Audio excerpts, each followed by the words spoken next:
एक समय की बात है, एक छोटे से गांव में, जहां प्राकृतिक सौंदर्य से भरी थी हर कोना। गांव में 3 अद्वितीय प्राकृतिक शक्तियों से युक्त 3 किस्से के प्रमुख चरित्र रहते थे। वायु, अग्नि और जल। वायु, जो अद्भुत उड़ानों के साथ आता था, सभी को अपनी स्वतंत्रता की भावना देता था।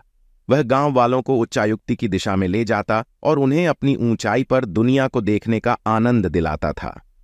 अग्नि, जो सजीवनी आग के साथ रहता था, गांव को उत्साही और ऊर्जावान बनाता था। उसकी आग ने गांव वालों को साहस और प्रेरणा का स्रोत प्रदान किया। जल, जो हर रूप में समर्थ था, गांव को फल फूल और सुखद जीवन का आनंद देता था। उसकी शांति और प्रेम भरी गाथाएं लोगों को एक दूसरे से मिलाती थीं।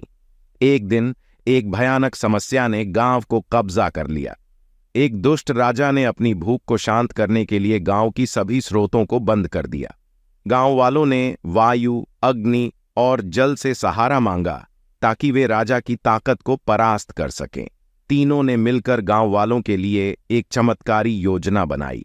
वायु ने अपनी उड़ान से राजा के दरबार में घुसपैठ की। अग्नि ने उसकी दुल्हन के रूप में राजा की महिलाओं में विश्राम की दिन में आई और जल ने राजा की देखभाल के लिए रसोई घर में बनी भोजन में स्वरूपित होकर पहुंचा।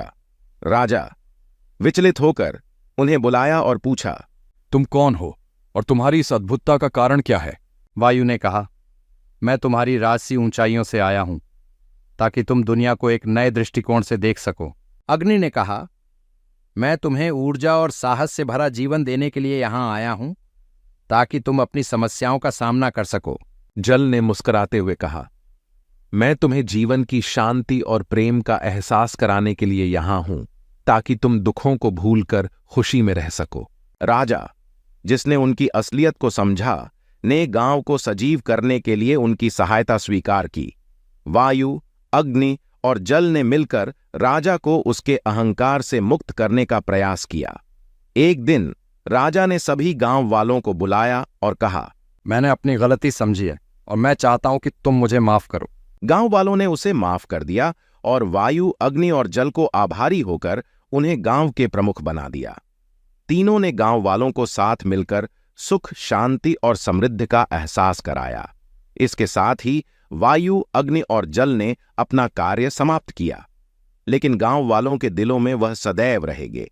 ऐसा होते हुए भी यह कहानी सबको याद रहेगी, क्योंकि यह सीखने को मिलती है कि समस्याओं का सामना करने में साथीत्व और सहायता कैसे जीवन को सुंदर बना सकता है।